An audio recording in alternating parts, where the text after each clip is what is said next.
And so, as we are moving forward here today, I want to show you how you can lighten up, how you can be easier, how you can tune into the frequency of who you are. I want to help you to discover in very real terms so that you can apply it whenever you want to, which, from our point of view, if we were standing in your physical shoes, would be all of the time, so that you can tune to the frequency of that broader knowing. So we want to tell you some things to sort of whet your appetite for what comes next, because we know that if you knew right now what we know right now, you'd be wanting to listen to what we're about to say to you, because it would help you be so much more effective in creating your own reality exactly the way you want it to be. When you are standing in your now, offering your attention to whatever it is you're offering your attention to, you have much more creative control than you know. But you are using a different criteria than is really helpful to you. If your first order of business would be to tune to your broader perspective, everything about your world would be better and feel better and mature in ways that you want more effectively and more efficiently.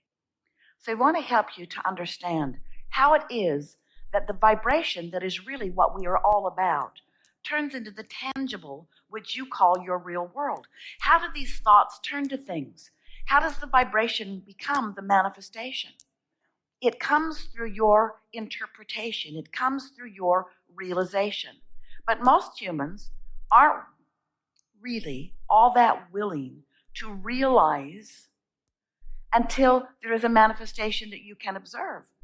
And that's what slows everything way, way down. Most of you really have the attitude, we don't just mean most of you, we mean most humans have the attitude that I will believe it when I see it. And we want you to understand that you're going to see it when you believe it. And then you want to say, well, then show it to us and we will.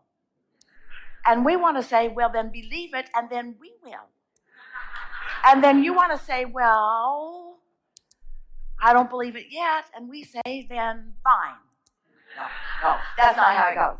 We say, keep it coming, keep it coming, keep it coming, keep it coming, because it is not possible. If this time-space reality has helped you to identify a desire as you're sifting and sorting, this time-space reality has the wherewithal for you to realize it in its fullest. So we want you to realize that when you are sifting through life and knowing what you don't want and asking for more, that you are emitting this vibrational rocket, this vibrational request that Source is receiving and becoming. So your desires are already vibrationally realized by your inner being, who now is giving you clues about where you could be in your mind, in your mood, in your attitude, so that you will realize where to go next, what to say next. In other words, it's like breadcrumbs. It really is. Esther has a room far, far away from this one.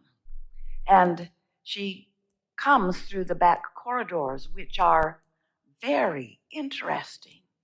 It's like being a spelunker in a cave almost.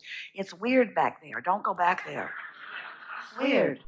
Long corridors that all look the same.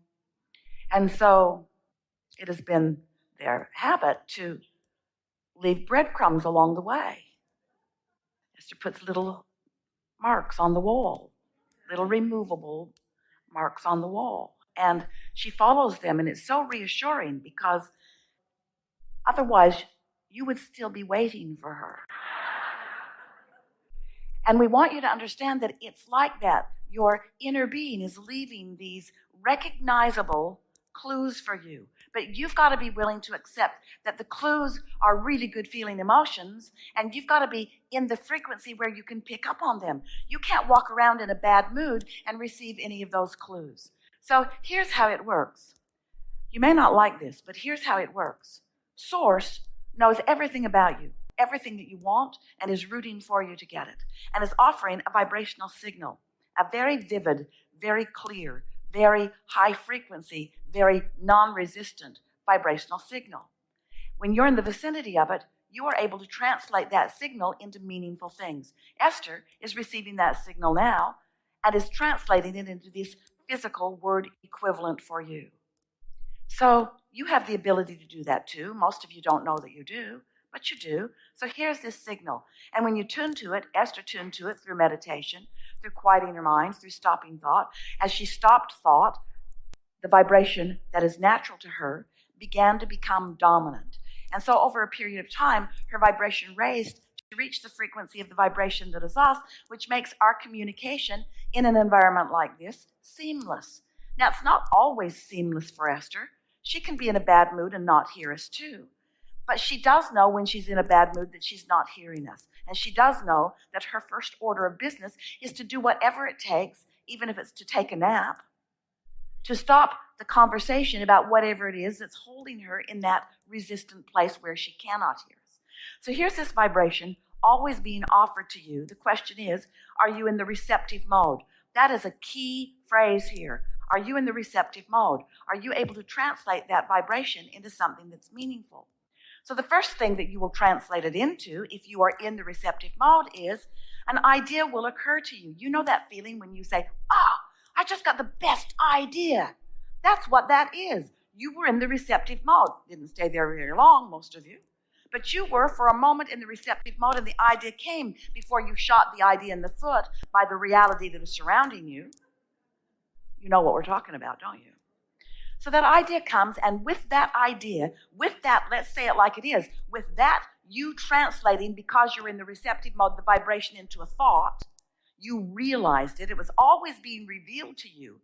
In other words, it's not you waiting around for the revelation. The revelation is there all of your waking moments. The revelation is there. The question is, are you in the receptive mode? And the answer is, well, we'll leave that to later. So the answer is sometimes you are and sometimes you're not. And the better you feel, the more you are, and the worse you feel, the more you're not. It really is that simple.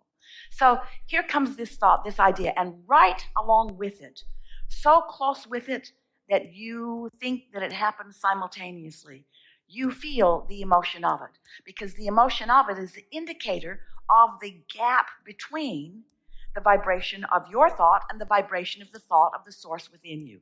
So when you feel elation, you're right there. There's no gap. You're right there. And that's why you received that thought. That's why that idea was so strong.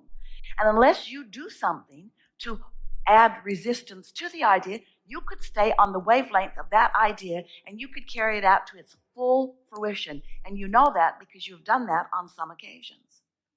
So the thoughts are turning to things. The vibration is turning to thought. Now it's a thought. The question is, how long will that thought sustain? How long will you hold the frequency of this great idea? Well, the answer to that usually lies in how long will it take you to tell somebody else about it who doubts it? Because most of you start talking about your ideas before there is enough momentum in them, so there's no evidence of them. You know those people that you call dreamers, those people that have their head in the clouds, those people who never come to any fruition, but they've always got another great idea. You know why it doesn't come to fruition? You talk them out of it. Or others like you. Because you're gauging what their current success is going to be based upon what their past success has been. And since you haven't seen that much success in them or in yourself, then this new idea usually gets squashed. Jerry wrote a paper many years ago.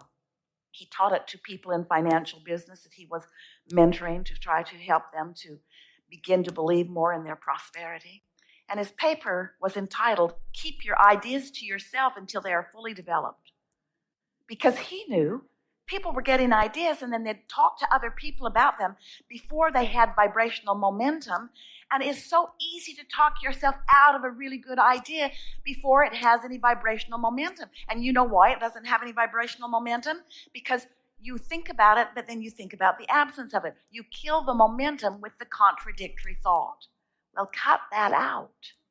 If you would not do that, if you could find some way to believe in your desires, to believe in your ideas longer, to hold the doubt at bay, to replace the doubt with belief. So what does that require? That requires, first of all, knowing what we just told you, knowing that it is a vibrational reality that will come to fruition, but you've got to coax it along. No, It isn't that you've got to coax it along. You're not the energy that makes it happen. The energy that creates worlds is the energy that makes it happen. You don't have to coax it along. You just have to stop killing it. You just have to be more optimistic, which means in those early stages, usually you want to be more general about it. The more general you are, the less likely you are to introduce resistance to the idea. So here's this vibration that you are now translating into an idea. So you want to do everything you can to keep that idea alive. And if it begins to wane, if it begins to peter out, if it begins to lose its momentum, if you begin to doubt it, it's time for you in that moment to stop talking about it, stop thinking about it. Because at that point, the more you talk about it, the more you introduce more of the contradictory energy to it. You see what we're getting at? Do you know you could give birth to an idea, never think about it again, and it would come to full fruition? It's just not logical that you won't think about it again. And the things you care about most are the things that you think about most, and the things that you think about most are usually the things that you introduce the most resistance to, because you are worrywarts. So the creative process is 3 steps. The first step is ask, and life causes you to do that. The contrast causes you to know what you want, and you are vibrationally sending the request or the asking. Step 2 is source becomes the vibrational equivalent of what you've asked for, lines up with it so powerfully and begins emitting a signal which law of attraction is responding to. Now that's important to know, because as your inner being is offering a signal about all that you have become, the new amended version of you that you added to just recently with this last negative experience that you had that caused you to want something more than you've ever wanted it before, source lines up with that and is emitting a signal. And think about what you know about law of attraction. Law of attraction is responding to that signal. And because law of attraction is responding to that signal, oh, you're going to love this. We've never said this to you before. Because law of attraction is responding to that signal, that's causing a momentum. A path has opened up. Can you get the sense of that? So now, how does the resistance get on that path? Because you're emitting a signal too.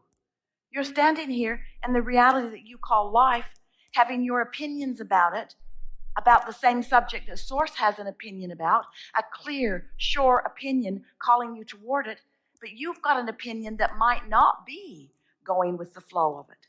And that's what causes resistance to be upon the path. Because you get to think about things too. You get to think about them. You should think about them. That's how you carved out the desire to begin with. But the moment that you launched the rocket, Source became so on board with that rocket and is calling all cooperative components toward the fulfillment, the culmination, the full manifestation of what you have carved out. The question is, are you a cooperative component? Or are you still doubting? Are you still basing this upon things that you've lived before? So there's that gap, that vibrational variance between who you really are and who you're allowing yourself to be. And understanding that gap, which is evidenced to you by emotion, is the only thing that you ever need to know about the creating of anything, because it is our promise to you. When you launched the rocket, it became a vibrational reality. And now you have every means available to you for you to become in the receptive mode so that you can translate that vibrational reality into the full-fledged, manifested, see it, hear it, smell it, taste it, touch it reality. And that, friends, is why you're here in these bodies. Because it is so much fun to decide from your unique and important vantage point what you want. This is what the evolution of all species is about. Life causes you to ask for more. That's what makes us all eternal, you see. And so as you ask and Source answers, and then you pay attention to the way you feel, and you get into the receptive mode, then the ideas begin occurring to you, and you are on this joyous path of never-ending unfolding. You cannot get it wrong, and you never get it done. And the reason you can't get it wrong is because you never get it done.